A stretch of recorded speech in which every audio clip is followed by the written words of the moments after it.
Puisi Sang Malam. Ini tentang sang malam, malam durjana, yang mungkin gak sanggup dibayangkan. Demi apa merampas dan mengambil nyawa, menyeret dalam penyiksaan sampai nyawa itu terlepas dari raga seperti sebuah kapas ringan, dan akhirnya nyawa itu pun melayang. Demi apa ini dilakukan? Malam mendadak dingin dan beku. Jam dinding berdetak, tak, tak, tak. Sebuah gunting dan karter berlumuran darah harus dibersihkan agar tidak meninggalkan sebuah jejak yang dapat dilihat dan sulit dibuktikan. Demi apa ini dilakukan? Sudahkah ego terpuaskan jika jejak itu terbaca oleh angin yang kemudian angin berbisik kepada dinding-dinding, dingin penghuninya? Apakah ia atau mereka sanggup untuk mengakuinya?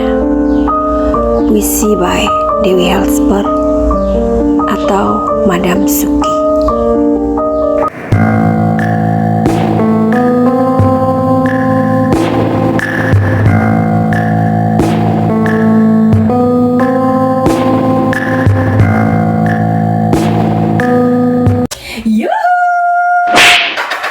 Anybody home? Suara kita disinari oleh kasih dan cinta.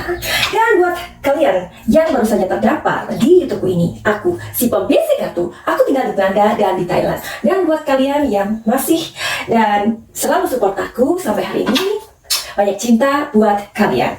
Oke, masih ingin membahas kasus Subangkan yang sampai hari ini belum ada sebuah jawaban, sedangkan ceritanya sudah kemana-mana alias seperti nggak tentu arahnya.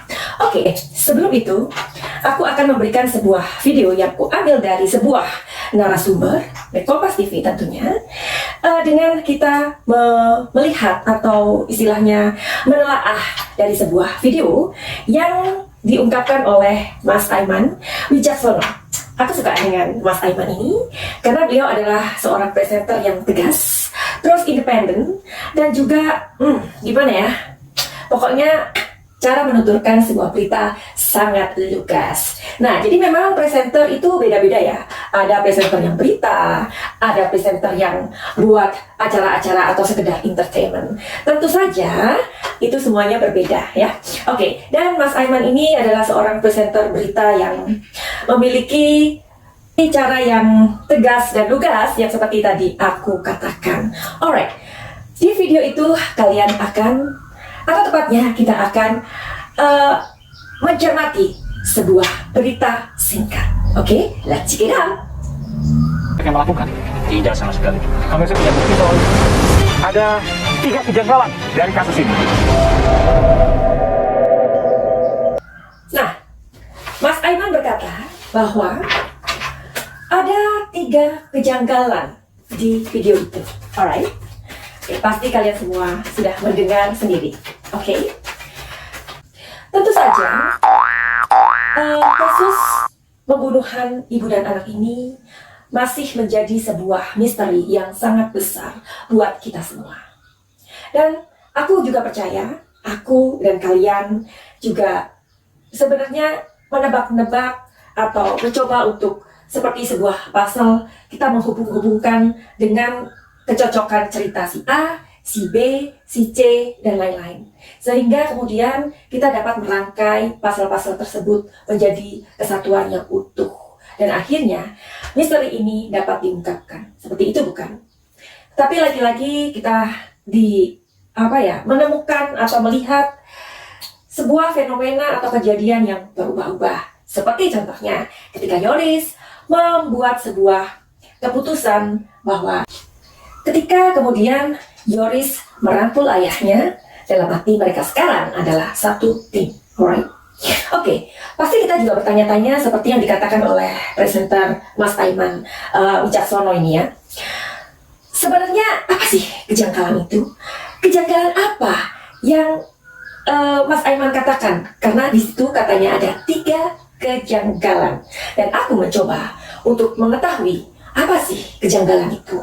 Dan aku menemukan sebuah narasumber di Surya Go ID, yaitu pada tanggal 20 November 2021. Nah, kejanggalan ini ternyata pernah diungkapkan, pastinya sudah diungkapkan oleh Yoris dan Danu. Apakah kalian pengen tahu apakah 3 kejanggalan tersebut? Oke, kejanggalan pertama adalah tentang sosok Banpol. Oke, terus kita sampai hari ini belum mendengar apakah Banpol tersebut sudah diperiksa. Jreng-jreng, itu loh. Dan kemudian sosok Banpol ini merebak ke permukaan atau ke media sehingga kita menjadi tahu sosok Banpol ini dikatakan oleh Danu. Kenapa Danu? Karena Danu lah yang dimintai pertolongan, atau tepatnya diminta tolong untuk menguras bak mandi. Pasti kalian masih ingat tentang hal itu. Oke. Bahkan Pak Kades sendiri menegaskan bahwa sosok Banpol itu memang ada. Oke. Dan Bapak Kades mengatakan bahwa sosok Banpol itu berinisial U. Oke. Nah, Mas Raffat juga mengatakan bahwa kalau memang sosok Banpol itu ada, itu kan memang adalah sebuah temuan yang penting. Benar kan? Nah, masalahnya, apakah Banpol sudah diperiksa? Hari ini kita mau cari tahu dengan kartu tarot. Ingat, tarot adalah sebuah kartu yang bisa melihat sebuah kondisi atau situasi berdasarkan energi yang ada di sana. Jadi, energi dari kartu tarot ini bisa 95% tepat, 90% tepat, 50% tepat, ataupun meleset. Bukan tujuanku untuk cawe-cawe dalam masalah ini, tidak. Tetapi kita semua di sini sepakat agar kasus perampasan ibu dan anak ini terus up dan tidak menghilang di udara begitu saja. Seperti air yang menguap di udara dan tidak tahu kemana. Nanti saja aku akan cari tahu lewat kartu tarot. Sekarang, kejanggalan kedua adalah barang bukti yang belum diperiksa. Apa itu barang yang belum diperiksa? Entahlah, barang bukti atau barang yang belum diperiksa. Oke, aku hanya akan menyebutnya barang yang belum diperiksa. Nah, apakah kalian masih ingat barang apakah itu? Barang itu tak lain adalah Carter dan gunting. Maka itu kenapa tim kuasa hukum Danu dan Yoris yang kala itu mereka masih bersatu ya, meminta polisi memeriksa temuan di saat kliennya yang dimaksud adalah Danu ketika menemukan benda tajam itu di bak mandi. Nah, jadi mungkin benda-benda tersebut sudah diselidiki oleh kepolisian. Whatever, pastinya ya, karena berita yang aku baca ini, seperti yang aku tadi bilang, ada di tanggal 20 November 2021. Pastinya kan, saat ini atau saat yang berlangsung ini sudah diperiksa oleh kepolisian. Namun saat ini pun kita masih belum mendengarkan tentang 2 benda temuan tersebut. Di sini pastinya polisi masih merahasiakan, ya kan Cin? Oke, sekarang kejanggalan ketiga, keberadaan mobil Yaris. Tentu saja hal ini sudah diungkapkan oleh Yoris. Yoris mengungkapkan kejanggalan terhadap sikap ayahnya, yaitu Bapak Yosef, dan pamannya yang tak lain adalah Bapak Mulyana. Kejanggalan itu pernah dikatakan pada penyidik. Oke, jadi kejanggalan itu apa ya? Kejanggalannya itu apa? Kejanggalannya adalah Jadi ada sebuah perintah dari Bapak M ini untuk membawa mobil Yaris dan sejumlah barang ke sebuah tempat. Jreng-jreng, tempat apakah itu dan kenapa Pak Mulyana menyuruh untuk membawa mobil Yaris dan sejumlah barang itu ke sebuah tempat. Tempat apakah itu dan kenapa? Itu kan yang seharusnya kita bisa lebih mencermati, atau dari pihak kepolisian sendiri lebih jeli ke arah sana. Mungkin memang sudah, karena memang seperti yang aku bilang bahwa apa yang kita tahu di permukaan atau di media elektronik ya, seperti apa yang kita tahu, berita-berita ini mungkin hanya 30% atau mungkin cuma 20%. Karena dari pihak kepolisian sendiri sudah merasa sangat yakin bahwa mereka sudah mengantongi nama-nama pelaku. Kan seperti itu. Oke. Tapi Madam Suki, saat ini kan Yoris dan ayahnya sudah bergandengan tangan, sudah berpelukan, sudah satu tim dengan kuasa hukumnya. Lalu bagaimana dong? Ya nggak apa-apa. Meskipun Yoris dan ayahnya sekarang sudah satu tim kuasa hukum, tetapi tetap kejanggalan-kejanggalan seperti itu harusnya dicari tahu jawabannya. Iya kan, Cin? Iya. Nah, jadi hari ini kita mau cari tahu, yuk, sebenarnya di sosok Banpol dulu ya. Oke. Sosok Banpol, kenapa sih sampai hari ini kok kita belum ngerti sebenarnya sosok Banpol ini sudah diperiksa atau belum? Itu ya yang pengen kita tahu hari ini. Alright? Alright. Oh, belum sudah jatuh. Oke, bantu aku untuk memberikan energi kalian ke sini. Oke?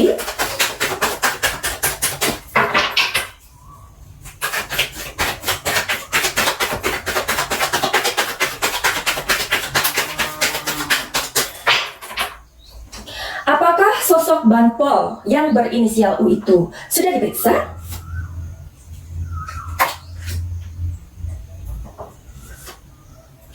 Wow, what it is? Lihat nih, hitam. Oke. Jawabannya adalah memang polisi sengaja untuk sepertinya kita bertanya-tanya tentang sosok Banpol ini, ya. Maka itu kenapa keluar warna hitam, karena ini sudah di-keep sama kepolisian. Tentunya kepolisian sudah memeriksa. Oke, yang tadi kita dengar di Suryako ID tanggal 20 November 2021, seperti yang dikatakan oleh Bapak Kades, sosok Banpol itu memang ada dan inisialnya adalah U. Dan polisi sudah melakukan tugasnya. Tetapi memang harus dirahasiakan. Aduh, kenapa sih rahasia dulu Pak Polisi? Ya, karena segala sesuatu ada prosedur dan aturannya, sayang. Oke, tetapi kita hari ini sudah tahu jawabannya bahwa sosok Banpol itu sudah diperiksa, cuman memang polisi sedang mengkeep informasi itu. Oke. Sekarang waktunya telling story. Oke. Menurut kartuku yang kecil ini, energinya adalah tentu saja kepolisian sudah membuat sebuah penyelidikan atau menyelidiki dua benda tersebut. Oke. Dan di sini memang sangat sulit buat kepolisian atau penyidik bahwa kita tahu keberadaan dua benda itu ada di dalam bak mandi. Artinya tidak ada sidik jari. Oke, maka itu dimana di sini adalah sebuah kesulitan bagi mereka. Ya, aku sebenarnya melihat kepolisian ini, penyidik, apalagi kita tahu ya, ada BIN juga sudah diterjunkan di sana. Aku kasihan dengan mereka ini ya. Cobalah kita mencoba untuk memahami kesulitan-kesulitan dari mereka juga ya. Dimana kita tahu bahwa sejak awal TKP sudah diacak-acak ya. Banyak sekali di sana sidik jari dan bla bla bla lainnya. Terus sedangkan ada juga intrik-intrik, we don't know yet, ya, apa yang terjadi.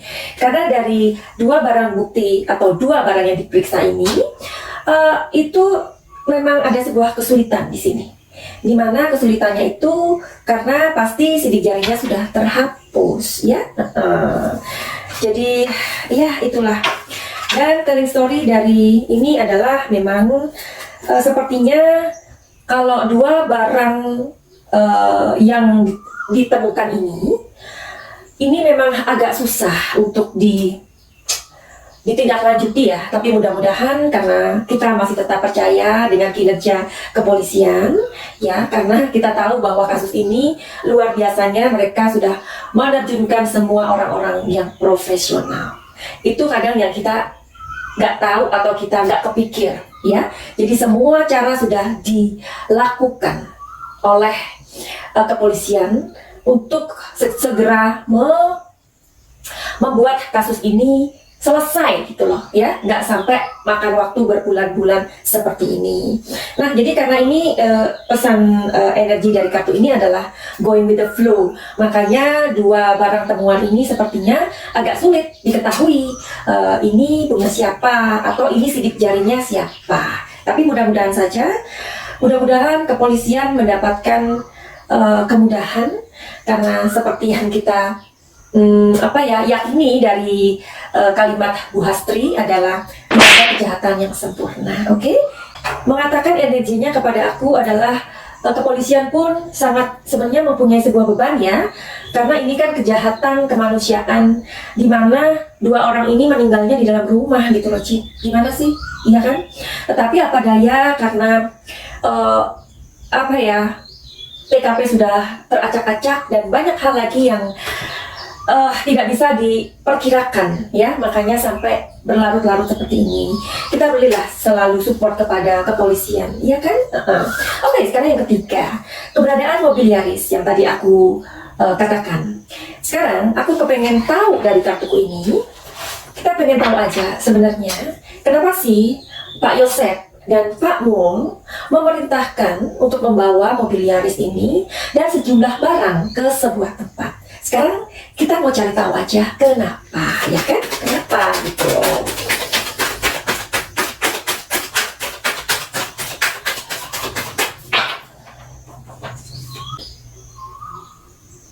Alright. Okay, once more.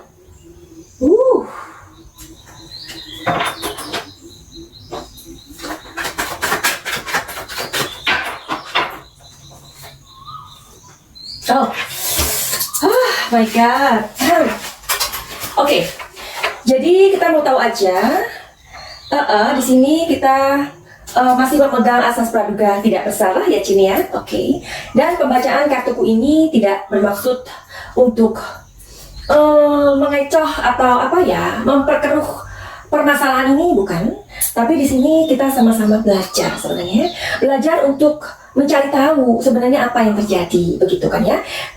Dan untuk menentukan siapa pelaku, siapa tersangka, itu sama sekali not our business.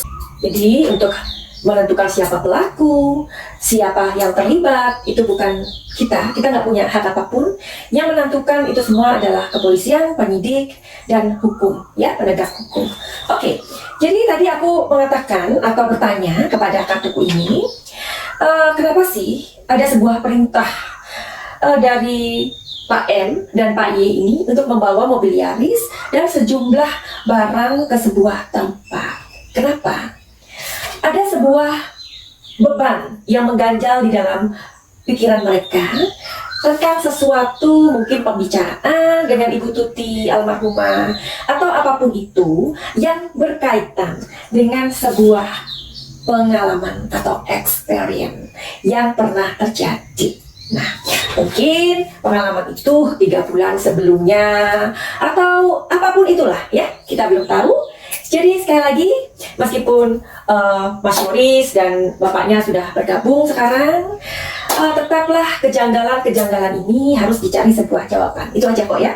Oke, jadi aku akhiri pembacaan kartuku ini tolong disikapi dengan kebijaksanaan kalian, karena kartu tarot sebenarnya adalah kartu untuk melihat sebuah energi yang terhubung dengan inner wisdom kita sendiri atau inner wisdom dari orang yang kita lihat. Buat kalian yang memiliki sebuah masalah, apapun masalah itu, atau kalian ingin mendapatkan sebuah healing itu adalah sebuah pengobatan, entah itu dalam pikiran kalian, atau kalian overthinking, atau apapun masalah yang mengganjal dalam pikiran kamu, kehidupan kamu, dan mental kamu mungkin, silahkan untuk booking my time. Caranya gimana? Silahkan untuk melihat deskripsi. Finally, begitu aja. Sebelum aku mengakhiri videoku ini, kita tetap support kepolisian Indonesia yang sudah bekerja keras sejauh ini, meskipun kita tahu bahwa di lapangan banyak sekali hal-hal yang kita gak pernah bisa pikirkan. Terus maju kepolisian Indonesia untuk mengungkapkan setiap misteri atau kejahatan-kejahatan di negeri kita tercinta Indonesia. Dan bagi kita orang Indonesia, kewajiban kita adalah memberikan support, memberikan sebuah kepercayaan, dan itu sudah lebih dari cukup. Oke? Begitu aja. Finally, send love and light. Salam Jaya.